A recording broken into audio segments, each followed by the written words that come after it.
ইনকিলাব মঞ্চের মুখপাত্র শরীফ ওসমান হাদি তাকে হত্যা চেষ্টা যে মামলা, এই মামলায় তদন্তে প্রাপ্ত দুইজন আসামি সিবিয়ন দিউ এবং সঞ্জয় সিসিম, এই দুজনকে গ্রেপ্তার করে তদন্তকারী কর্মকর্তা। দুজনের বাড়িয়েই এবং এটা শেরপুর হালুয়াঘাট, তাদেরকে গ্রেপ্তার করে তদন্তকারী কর্মকর্তা আজকে বিজ্ঞ আদালতে উপস্থাপন করে 7 দিনের রিমান্ড প্রার্থনা করেন।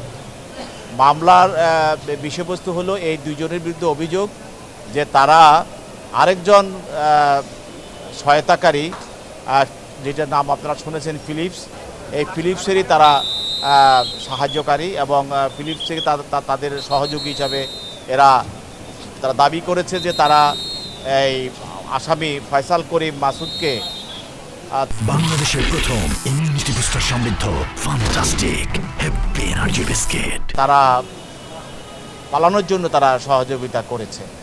এবং এখানে যে একজন সিবিয়ন দিউ, সে কিন্তু সাবেক আওয়ামী লীগ এমপি জুয়েল আরেন তার ভাগ্নে। তো তারা দুজনেই বলেছে যে তাদের সঙ্গে ফিলিপসের সঙ্গে কথা হয়েছে এবং তারা ফিলিপস তাদেরকে একজন বলেছে যে ফিলিপস তাকে এক জায়গায় দাঁড়িয়ে থাকার জন্য বলেছে। এইভাবে তারা ঘটনার সঙ্গে সম্পৃক্ত আছে। এখন আমরা আমাদের তদন্তকারী কর্মকর্তা তাদেরকে 7 দিনের রিমান্ড প্রার্থনা করে জিজ্ঞাসাবাদ করার জন্য দরখাস্তটা দিয়েছে। তারাও বিজ্ঞ আদালতে বক্তব্য রেখেছেন।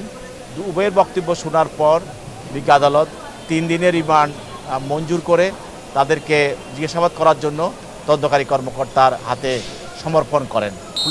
পুলিশ রিপোর্ট দাখিল করেছে, সেটা যাচাই বাছাই করা হচ্ছে। যাচাই বাছাই করে পরবর্তীতে ব্যবস্থা গ্রহণ করা হবে। আমাদের তদন্তকারী কর্মকর্তা এবং আইনশৃঙ্খলা বাহিনী সবাই কিন্তু যারা এটার সঙ্গে সম্পৃক্ত, সবাই চেষ্টা করছে যে সঠিক বিষয়টাকে উপস্থাপন করার জন্য এবং এটার সঙ্গে যারা জড়িত সব কিছুই বের করার জন্য চেষ্টা করা হচ্ছে।